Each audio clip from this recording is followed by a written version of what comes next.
Dear students, धर्म सुधार आंदोलन के बारे में हम पढ़ रहे हैं और हमने उसमें पहले ही भाग में देखा कि यूरोप में किस प्रकार से किन कारणों से धर्म सुधार की बात उठी। चर्च और पोप के किस प्रकार से वैभवशाली जीवन पर लोगों ने प्रश्न उठाए। आज हम देखेंगे कि उन प्रश्न करने वाले लोगों में सबसे अधिक प्रभावी रूप से मार्टिन लूथर ने किस प्रकार से कैथोलिक ईसाई धर्म में सुधार के लिए प्रयास किए। मार्टिन लूथर एक किसान परिवार में जन्म लेने वाला साधारण सा व्यक्ति था, लेकिन उसकी रुचि धर्मशास्त्र के विषयों में अधिक थी। इसलिए उसने अपने पिता की इच्छा के विरुद्ध धर्मशास्त्र का अध्ययन किया, जबकि उसके पिता उसको वकील बनाना चाहते थे। और उसने धर्मशास्त्रों का अध्ययन करके ऑगस्टाइन पंथ में दीक्षा ले ली और वह उसका अनुयायी बन गया। और वहाँ पर उसे यह विश्वास हो गया कि यदि हमें मुक्ति प्राप्त करनी है तो कर्म कांडों और संस्कारों के बजाय ईश्वर में सरल आस्था रखनी चाहिए। बाद में वह विटनबर्ग यूनिवर्सिटी में प्रोफेसर बना और वहाँ से जब वो प्रोफेसर था तभी वह 1511 ईस्वी में रोम गया, जहाँ वेटिकन चर्च स्थित है और वहाँ का मुखिया कैथोलिक ईसाइयों का सबसे बड़ा धार्मिक अधिकारी हुआ करता था। और उसने वहाँ जाकर के देखा कि किस प्रकार से पोप और उसके सहयोगी बड़े विलासीपूर्ण तरीके से जी रहे हैं, और साथ ही उनकी निरंकुशता और भ्रष्टाचारी प्रवृत्ति को भी देख करके मार्टिन लूथर बहुत ही खिन्न हुआ और वह उसका चर्च का बड़ा आलोचक बन गया। उसी समय पोप लियो 10 ने चर्च के लिए धन कमाने के लिए एक पत्र जारी किया। उस पत्र को पाप मोचन पत्र कहा जाता है। जैसा कि नाम से ही विदित है कि इस पत्र को जो खरीदेगा उसके सभी पाप माफ़ हो जाएंगे। और यह पत्र पूरा प्रिंटेड था, केवल एक जगह पर खाली जगह छोड़ रखी थी जिसमें खरीदने वाले का नाम लिखा जाता था। और इसको पोप लियो 10 ने 1517 में अपने एक प्रतिनिधि टेंट ज़ैल के माध्यम से मार्टिन लूथर के शहर विटनबर्ग में बेचने के लिए भेजा। और जब वो पाप मोचन पत्रों की बिक्री विटनबर्ग में हो रही थी तब मार्टिन लूथर को इसके बारे में पता चला। तो मार्टिन लूथर ने इस पाप मोचन पत्र का विरोध करते हुए एक लेख छापा और उसमें उसने 95 अर्थात 95 मान्यताएं का एक लेख लिखा, जिसमें उसने 95 पॉइंट लिखे। और वो पॉइंट लिख करके उन पेपर्स को कैंसिल चर्च के प्रवेश द्वार पर लगा दिया। और सुबह से जब उस प्रवेश द्वार पर देखा तो कई लोगों ने उसको पढ़ा, और उसकी जो सबसे मुख्य बात थी वो ये थी कि पाप मोचन पत्र के द्वारा कोई भी व्यक्ति चर्च के दंड से तो मुक्त हो सकता है, लेकिन ईश्वर के दंश से मुक्त नहीं हो सकता। अर्थात यह पाप मोचन पत्र जिस व्यक्ति ने जारी किया है वो पोप है, और पोप ईश्वर नहीं है। इसलिए पाप को माफ़ करने की या पापों से मुक्ति देने की जो शक्ति है वो पोप के पास न होकर के ईश्वर के पास में है। इसलिए यदि ईश्वर से हमें इन पापों की मुक्ति पानी है तो हमें बाइबल में आस्था रखनी चाहिए। और उसने इन मान्यताओं को हर जगह पर प्रचार के लिए भिजवा दिया। इसके समर्थन में कई और पत्रक भी जारी किए गए जिनमें चर्च की बहुत कटु आलोचना की गई। और इन सब चीज़ों के बाद में मार्टिन लूथर के अनुयायियों और फॉलोवर्स की संख्या बढ़ने लगी। इन स्थितियों से निपटने के लिए पोप के एक प्रतिनिधि और लूथर के बीच में जर्मनी के शहर लिप्जिंग में 1519 ईस्वी में एक धर्म संवाद का आयोजन किया गया। और इस धर्म संवाद में मार्टिन लूथर ने चर्च की कमजोरियों को प्रकट किया और चर्च के प्रतिनिधि को इस वाद विवाद प्रतियोगिता में हरा दिया। और फिर उसने अपने विचारों को जनता तक पहुंचाने के लिए 3 छोटे छोटे पत्र प्रकाशित किए। उन पत्रों के नाम हैं जर्मन सामंत वर्ग को संबोधन, an address to the noble of German people. दूसरा लिखा ईश्वर की चर्च की बेबीलोनियाई कैद, और तीसरा लिखा ईसाई व्यक्ति की मुक्ति। इसमें पहला जो है उसमें जर्मनी के सामंतों को संबोधित किया गया है और उन्हें आह्वान किया गया है कि आप चर्च के खिलाफ अपनी शक्तियों का प्रयोग कीजिए। दूसरे में ईश्वर को चर्च का बंदी बताया गया और कहा कि चर्च ने ईश्वर को बंदी बना लिया है, वह जैसे चाहता है वैसे ईश्वर को प्रस्तुत करता है, जबकि ईश्वर चर्च से ऊपर है। तीसरा ईसाई व्यक्ति की मुक्ति, इसमें वह ईसाइयों की मुक्ति की बात करता है कि किस प्रकार से ईसाई इस चर्च के मकड़ जाल से मुक्त हो पाएंगे। जब ये पत्र प्रकाशित हुए तो लूथर के विचारों पर पोप ने प्रतिबंध लगाते हुए उसे धर्मद्रोही घोषित कर दिया और यह आदेश दिया कि पोप के सभी पत्र सार्वजनिक सभा में जला दिए जाएं और साथ ही उसे मजहब से बहिष्कृत करके उसकी हत्या करने के लिए भी पोप ने प्रेरित किया। 1521 में वर्म्स की सभा में, जो पहली वर्म्स की सभा हुई, उसमें मार्टिन लूथर को फिर से चेतावनी दी गई, लेकिन मार्टिन लूथर अपने फैसले से नहीं हटा और उसने इस बात पर अधिक जोर दिया कि पाप केवल पश्चाताप से नष्ट हो सकता है, जो मन का विषय है। पश्चाताप मन से होता है, इसलिए पश्चाताप से ही पाप का नष्ट होगा।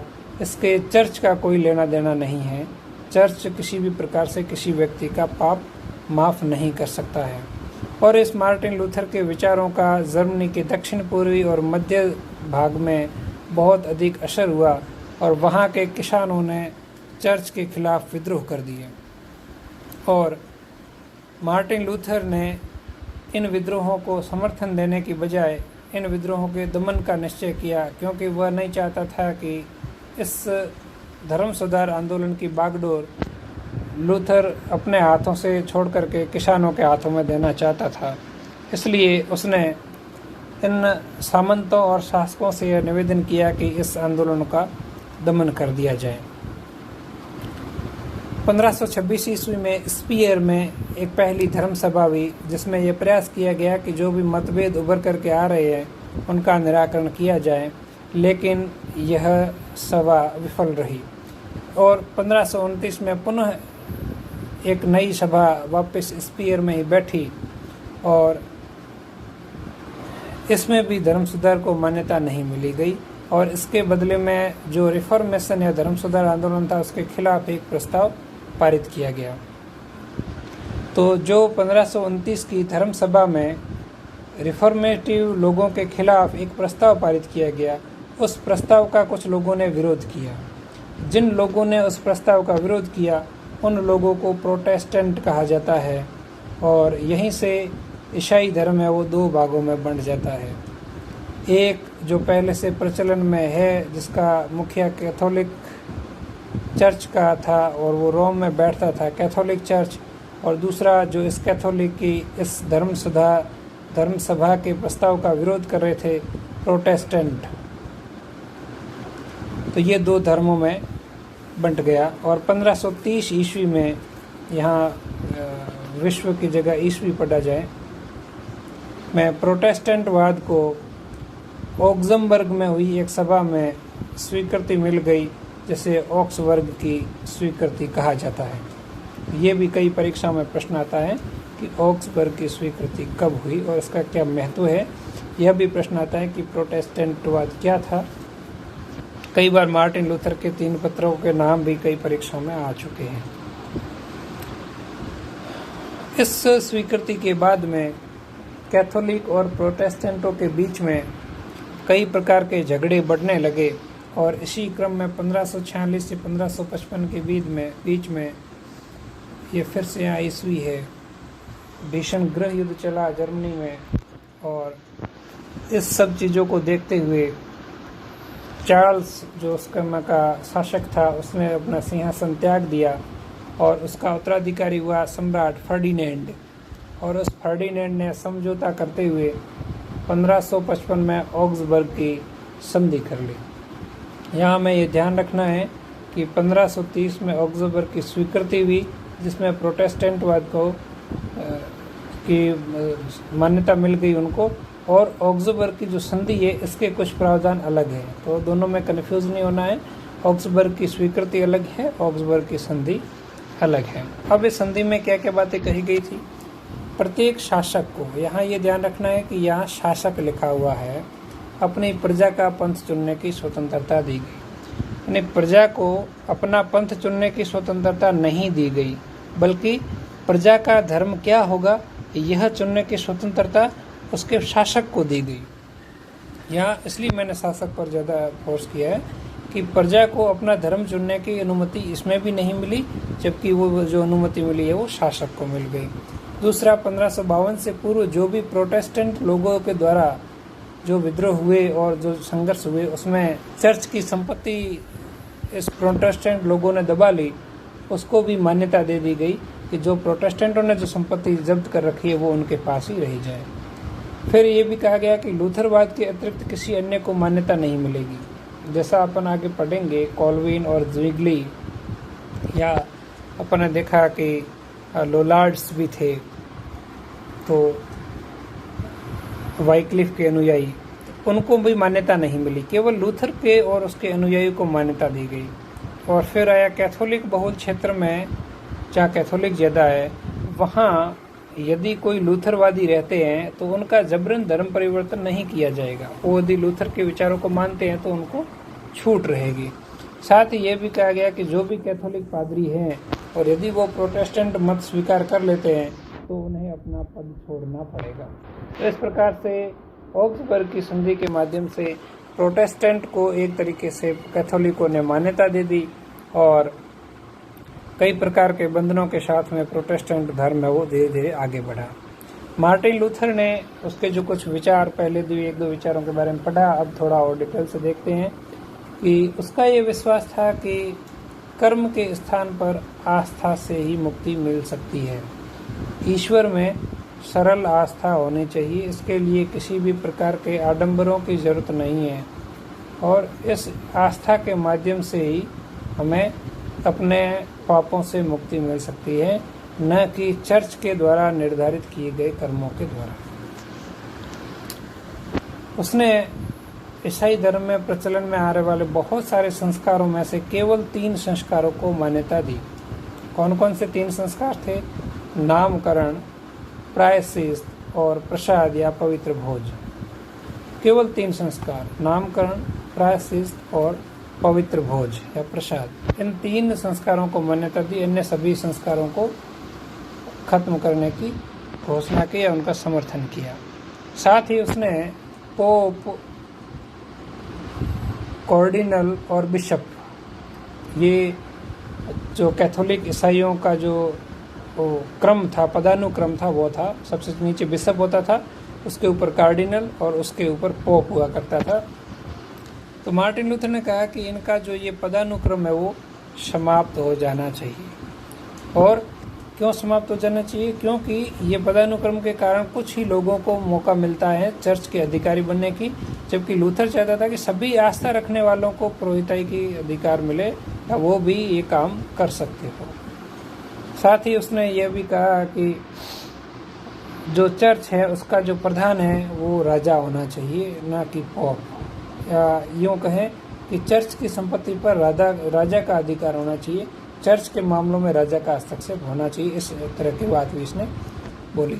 और साथ ही उसने ये भी कहा कि पादरियों को ब्रह्मचर्य रखना ज़रूरी नहीं है, क्योंकि अभी तक ये सिद्धांत था कि पादरी ब्रह्मचारी रहेंगे, और ब्रह्मचर्य के दौरान कई पादरी व्यभिचार बन जाते थे।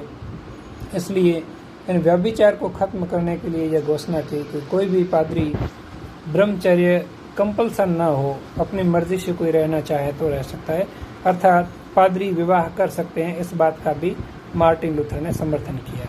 तो इन सब प्रभावों के कारण यूरोप में एक नई धर्म प्रोटेस्टेंटवाद का उदय हुआ, और उस धर्म ने आगे इस धर्म सुधार आंदोलन को नए आयाम दिए। और आगे अपन देखेंगे कि और कौन से धर्म सुधार हुए, और फिर इन धर्म सुधारों की प्रतिक्रिया स्वरूप यूरोप में किस प्रकार से धार्मिक दंगे या धार्मिक संघर्ष हुआ। आज के टॉपिक में इतना ही। बहुत बहुत धन्यवाद।